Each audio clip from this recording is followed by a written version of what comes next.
사랑합니다. 아주 많이 축복합니다. 지혜의 왕 솔로몬.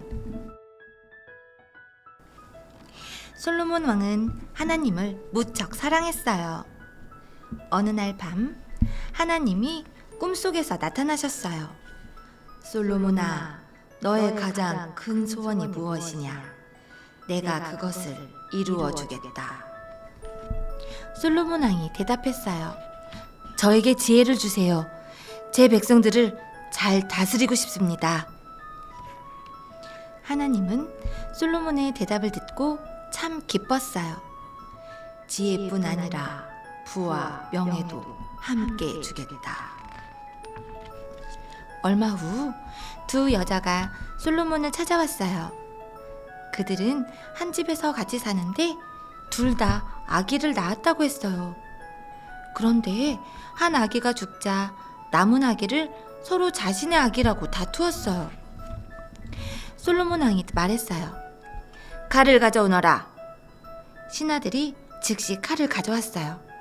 이 아기를 둘로 잘라서 반쪽씩 나누어 주도록 하여라. 그러자 한 여자가 울음을 터뜨리며 말했어요. 아기를 죽이려거든 차라리 저 여자에게 주세요. 하지만 다른 한 여자는 차갑게 말했어요. 반쪽씩 공평히 나누어 주세요. 솔로몬 왕은 판결을 내렸어요. 반쪽씩 나누어 달라고 하는 여자가 가짜 어머니다. 아기를 친어머니에게 돌려주거라. 백성들은 모두 솔로몬 왕의 지혜에 감탄했어요. 솔로몬은 지혜로운 말을 3,000개나 남겼고 1,000개가 넘는 노랫말을 지었답니다. 동물과 식물에 대해서도 척척 박사였지요.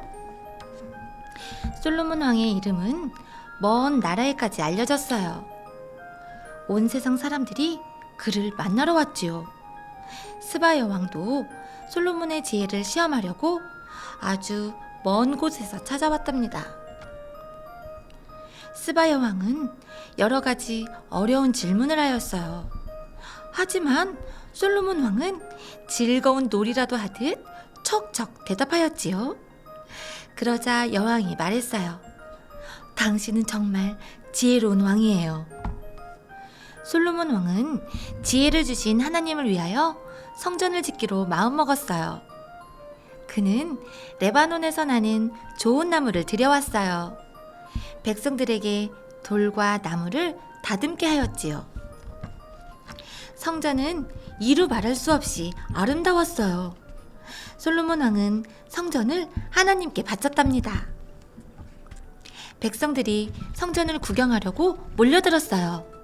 하나님께 예배드릴 장소가 생겨서 모두 기뻐했어요. 백성들이 다 함께 소리쳤어요. 하나님을 찬양합니다. 분열된 이스라엘 왕국. 솔로몬 왕은 나이가 들면서 하나님을 멀리하기 시작했어요. 그의 지혜도 점점 흐려졌답니다. 솔로몬 왕은 이스라엘 밖에 사는 여인들을 아내로 맞았어요. 그 수가 1,000명도 넘었어요. 이 여인들은 자신들이 믿는 신을 섬기도록 솔로몬 왕을 꾀었어요. 솔로몬 왕은 매우 사치스러운 생활을 했어요. 백성들은 그를 위해서 세금을 많이 내야 했지요. 그래서 점점 살기가 어려워졌답니다. 하나님은 솔로몬 왕을 꾸짖었어요. 너는 나 외에 다른 신을 섬기지 말라고 한 나의 명령을 어겼다. 너의 나라는 둘로 나누어질 것이다. 얼마 후 솔로몬 왕은 세상을 떠났어요. 그의 아들 르호보암이 왕이 되었어요. 여로보암이라는 신하가 르호보암 왕을 찾아왔어요.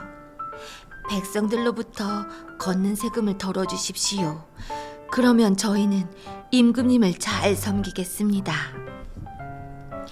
르호보암 왕은 신하들을 불렀어요. 늙은 신하들이 왕에게 말했어요. 여로보암의 말을 들어주십시오. 그러면 나라가 평안해질 겁니다.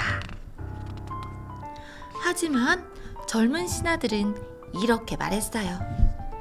여로보암의 말을 들어주지 마세요. 오히려 더 많은 세금을 거두어야 합니다. 그래야 백성들이 임금님을 무서워하며 따를 겁니다.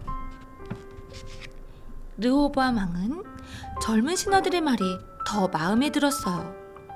그래서 여로보암에게 이렇게 말했어요.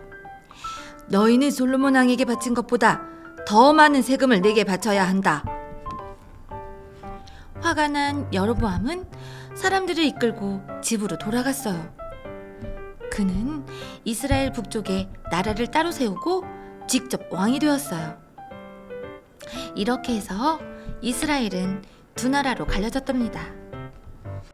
여로보암 왕은 커다란 금송아지를 만든 다음 신하들과 백성들에게 말했어요. 여기 이 금송아지가 바로 너희 하나님이다. 그 후에도 여로보암은 나쁜 일을 많이 했어요. 르호보암도 마찬가지였지요.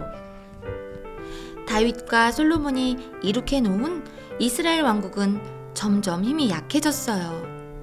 그 틈을 타서 이웃 나라들이 자주 쳐들어왔지요. 그러는 동안 이스라엘 왕국은 점점 약해졌어요.